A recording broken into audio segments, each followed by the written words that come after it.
PKI, kemudian PKI ini yang orang-orang jujur yang yang mengkritik jenderal-jenderal zamannya Soekarno itu yang punya istri 4, yang hidupnya mewah-mewah, yang sementara rakyat menderita. Jangan bilang Jenderal Ayani CS 7 jenderal itu adalah 7 jenderal yang jujur ya. Mereka itu hedonisme loh. 7 jenderal ini Anda dibuai oleh fakta-fakta tanpa menyadari bahwa jenderal-jenderal ini hidup dalam hedonisme.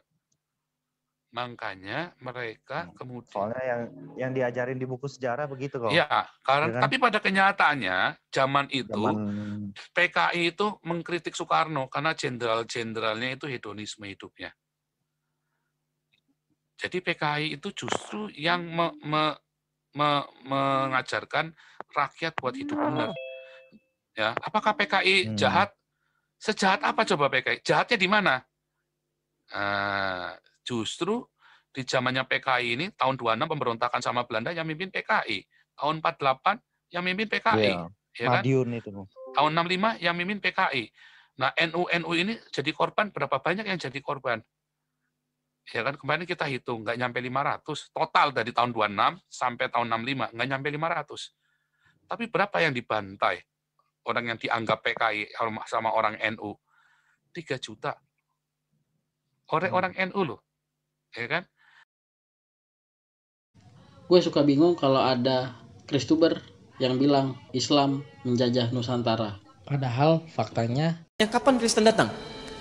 Silahkan Anda cek. Di semua buku-buku sejarah tidak pernah disebutkan kapan Kristen datang. Tapi Anda akan temukan, kita objektif ya dengan pandangan ilmiah ya, kita tidak membahas agama tertentu dan sebagainya, kita sedang bahas sejarah. Anda akan lihat sejarah Islam datang ke Nusantara. Sejarah Hindu ada di Nusantara. Sejarah Buddha ada di Nusantara. Tapi tidak pernah ada buku sampai hari ini membahas kapan Kristen datang ke Nusantara. Sampai muncul saat ini. Ya. Nanti ada pertanyaan besar, nanti kita akan temukan di akhir. Nah, sekarang kalau pertanyaannya, kapan Kristen ada? Ya, kemudian, pelan-pelan, apakah hanya 3 atau 4 ini saja kepercayaan yang muncul? Benar. Jadi, saat hidup dalam keadaan 90% Muslim, ada Hindunya, ada Buddhanya, ada animismenya, ternyata merdeka Nusantara, nggak ada masalah. Artinya apa?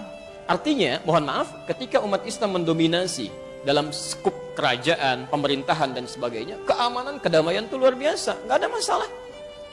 Nggak ada ribut-ribut, ya. Dengan Hindu kompak, dengan Buddha kompak, nggak ada masalah, silahkan cek. Yang jadi persoalan ketika datang Portugis tahun 1511. Pertanyaan pertama, jangan berhenti sampai Portugis. Ini siapa Portugis ini? Dari mana mereka bisa datang? Siapa yang menyuruh mereka datang ke sini?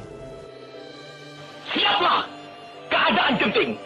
Tetapi saya peringatkan sekali lagi, jangan mulai menembak. Baru kalau kita ditembak, maka kita akan ganti menyerang mereka itu. Kita tunjukkan bahwa kita ini adalah benar-benar orang yang ingin merdeka. Dan untuk kita, saudara-saudara, lebih baik kita hancur daripada tidak merdeka.